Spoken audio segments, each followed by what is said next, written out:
This is also in addition to our Memorial Day Assembly as well. We thought it was very beneficial to have the wonderful speaker that we have here today to hold off on our Memorial Day Assembly and do together. So at this time, I would like to introduce Sean Finnegan. Hello and welcome to the 2018 Memorial Day Assembly. I'd like to open with asking you all to try and be as respectful as possible, both for the speakers and due to the subject matter. Today, there will be some musical pieces by the Lynn Classical Choir, including Amazing Grace, a song which symbolizes redemption for sins and divine grace, thus making it a meaningful Memorial Day choice. Later, we'll talk about the GAR, who generously helped us in bringing the guest speaker we also have here. And in a thematic manner, we will conclude the day with taps. So without further ado, we have Daniel Kazmierczyk leading us in the pledge.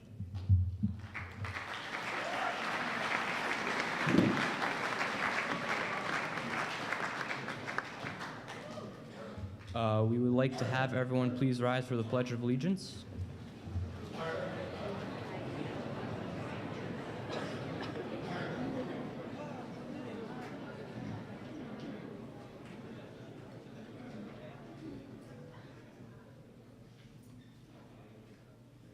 I pledge allegiance to the flag of the United States of America and to the republic for which it stands, one nation, under God, indivisible, with liberty and justice for all.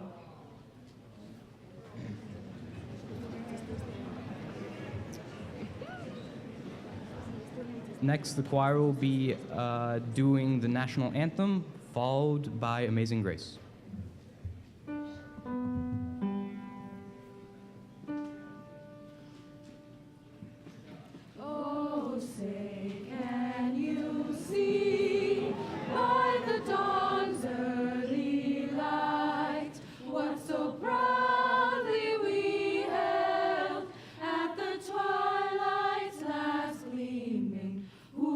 Stripes and bright stars through the perilous fight, o'er the ramparts we watched were so gallantly streaming, and the rockets' red glare, the bombs bursting in air, gave proof through the night that our flag was still there.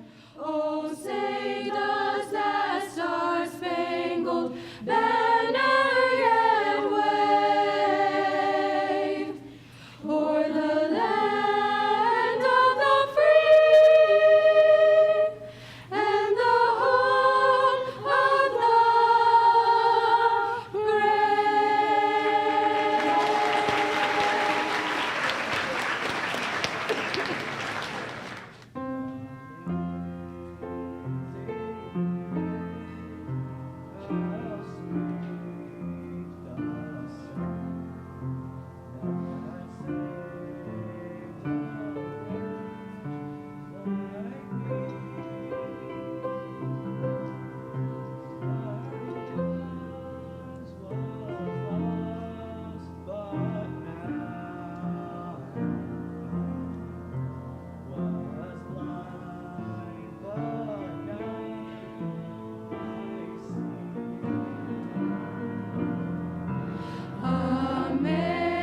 Amazing grace, how sweet the sound that saved a wretch like me. I once was lost, but now am found. Was blind, but now I see.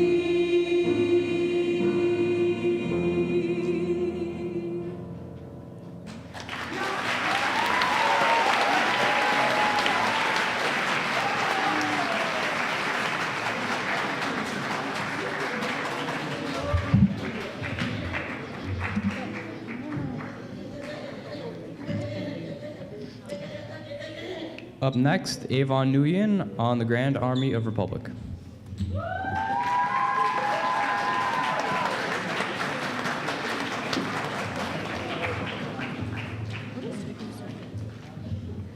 The GAR is the Grand Army of Republic that was founded by Benjamin Stevenson on April 6, 1966, in Decatur, Illinois.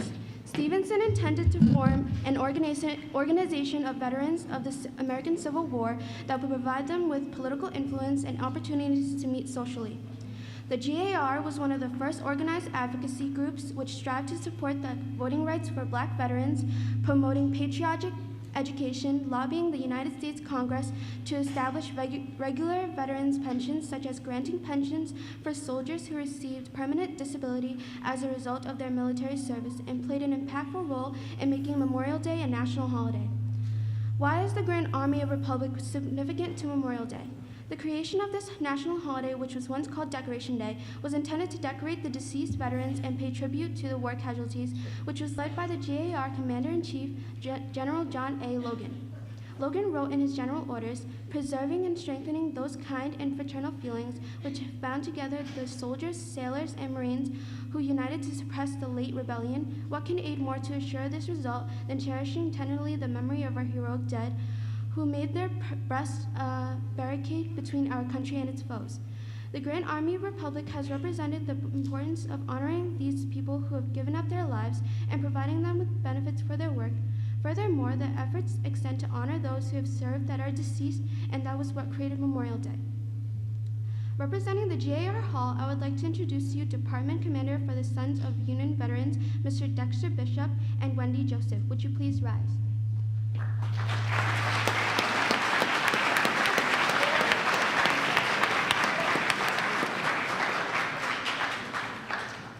Now I'd like to introduce Hanifa Maswali, who will be speaking about Frederick Douglass.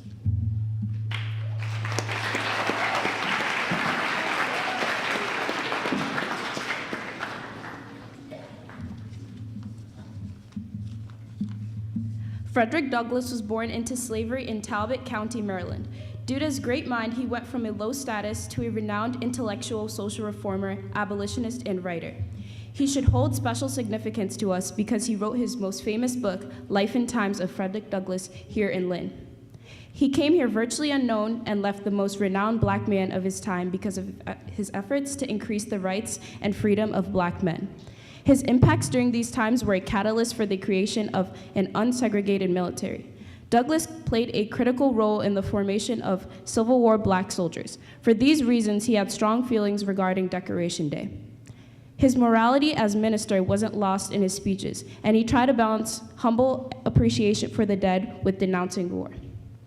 His support of Decoration Day draws from his belief that it is important to pay homage to people who fought in the war, dead or alive.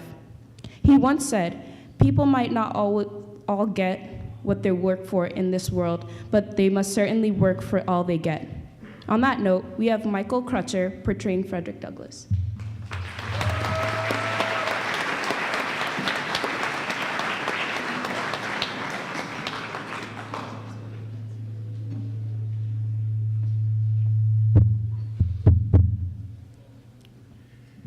It is indeed a pleasure for me to be here in Lynn once again.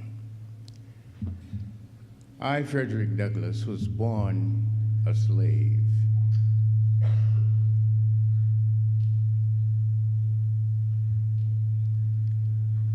A slave was a person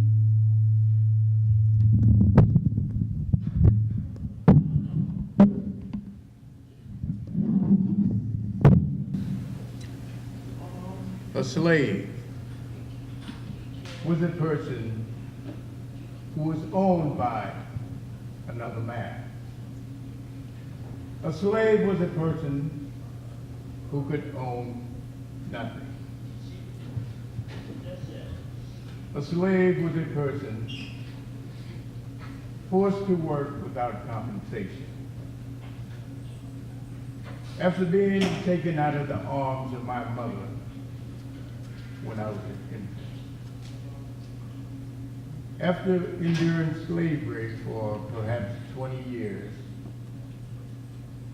after learning to read and write and educate myself, I ran away. I ran away to freedom, I wound up in New Bedford, Massachusetts, where I stayed for a couple of years before moving to Lynn. In Lynn, as the young lady said, I wrote my first book. My children were born here in Lynn. And Lynn will be precious to me always. At one time, I spoke and said that slavery would not end peacefully. It would only end in a sea of blood. And as Abraham Lincoln signed the Emancipation Proclamation, I was in Boston, awaiting word of that signing on January the 1st, 1863. As the Philharmonic played, as great friends spoke, messengers were going back and forth to the telegraph, waiting for the signing.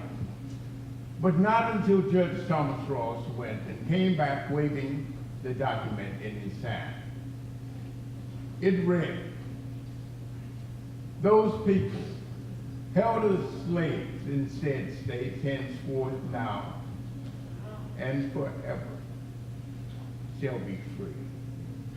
You should have seen the joy. I was designated a recruiter for my brave black men.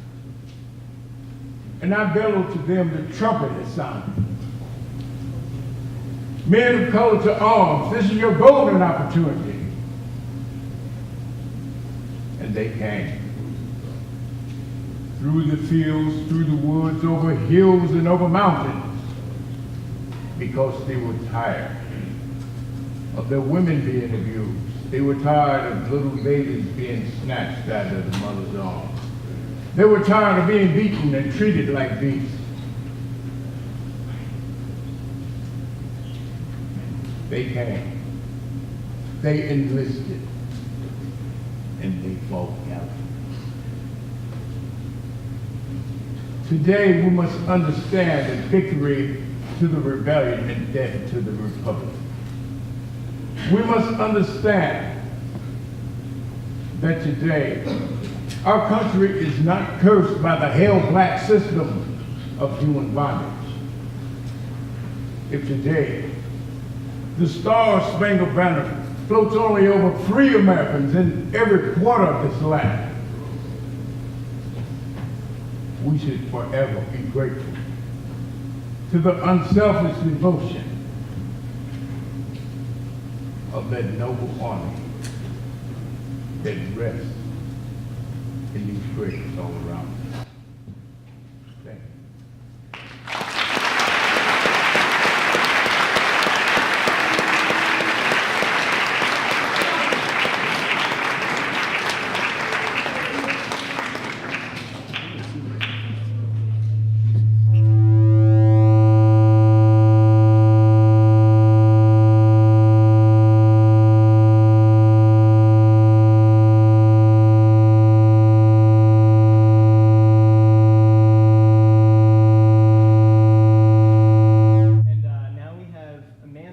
to tell us about the history of taps and later a performance by Miss Monophone.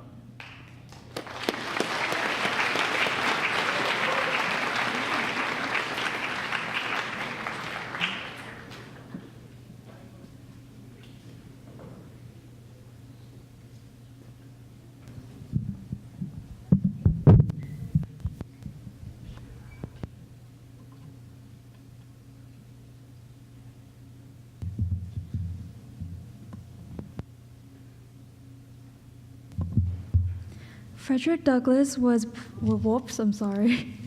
Oops.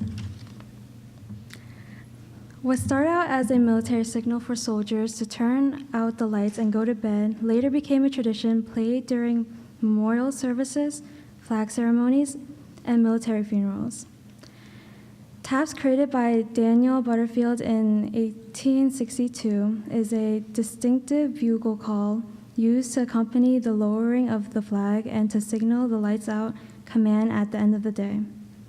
Today, it will be played in memory of for all those who serve. With no further ado, performing taps on the trumpet will be our band teacher, Miss Monifo. May I ask that you all please rise for the performance?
A wonderful performance, Ms. Monifo.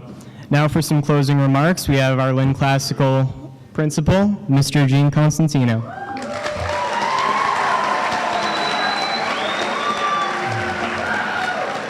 I'd like to thank everyone for a wonderful audience that we had out here today. I want to thank all of the presenters for a wonderful assembly. I want to thank Mr. Poland for organizing the whole event, along with Mr. Johnson. I wish that we could have had everyone here from the whole entire school. Unfortunately, our school is so large now that many of the students have to watch it on the TV back in the classroom. But it was a wonderful experience, and I hope you learned something today, and I hope you all took the time to honor during Memorial Day, and if you didn't, and you understand today the people that sacrificed their lives for us to be free here in this country. So if you take anything away from that, the struggles of the past lead us forward and lead us to the future. So.